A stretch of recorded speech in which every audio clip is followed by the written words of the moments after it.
Bonjour à tous. Cette semaine, l'attention des investisseurs était tournée vers l'inflation américaine et vers la réunion de la BCE. Sur le premier point, il n'y a pas eu de grosse surprise. L'inflation sous-jacente continue de décélérer sur un rythme annuel en s'établissant à 4,3% en août. En rythme mensuel, elle remonte néanmoins d'un cran, une première depuis 6 mois, à cause de la hausse du prix du pétrole qui impacte celui des transports. L'inflation totale accélère quant à elle à plus 3,7% en glissement sur un an. L'augmentation du prix du baril s'est d'ailleurs poursuivie cette semaine après que l'OPEP a estimé à 3,3 millions de barils le déficit d'offres sur le dernier trimestre de cette année, ce qui serait une première depuis 2016. Dans un tel contexte, la BCE ne souhaitait pas créer de surprise démesurée et avait donc indiqué par voie de presse en début de semaine que ses attentes concernant l'inflation 2024 resteraient au-delà des 3%. En langage clair, cela signifiait une hausse des taux directeurs à venir.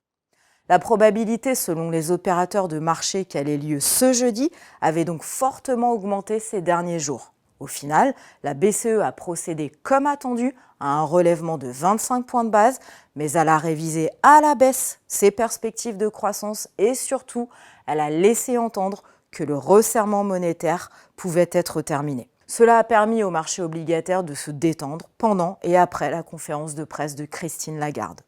En Chine, la Banque centrale a fait l'inverse de la BCE en annonçant une baisse de 25 points de base du taux de réserve obligatoire avec l'espoir que cela permette au pays d'atteindre la cible de 5% de croissance prévue cette année par les autorités.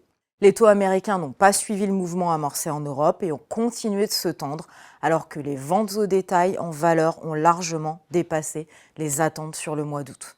Au total, sur la semaine, si le rendement à 2 ans allemand s'est sensiblement tendu, les taux plus longs à 10 ans restent globalement stables des deux côtés de l'Atlantique. Les marchés actions sont dans le vert à jeudi soir, à plus de 1% en Europe et aux États-Unis. Dans les jours à venir, nous suivrons attentivement les données d'activité chinoise, la production industrielle américaine, l'indice Michigan de confiance des consommateurs pour le mois de septembre et surtout la réunion de la Fed mercredi prochain.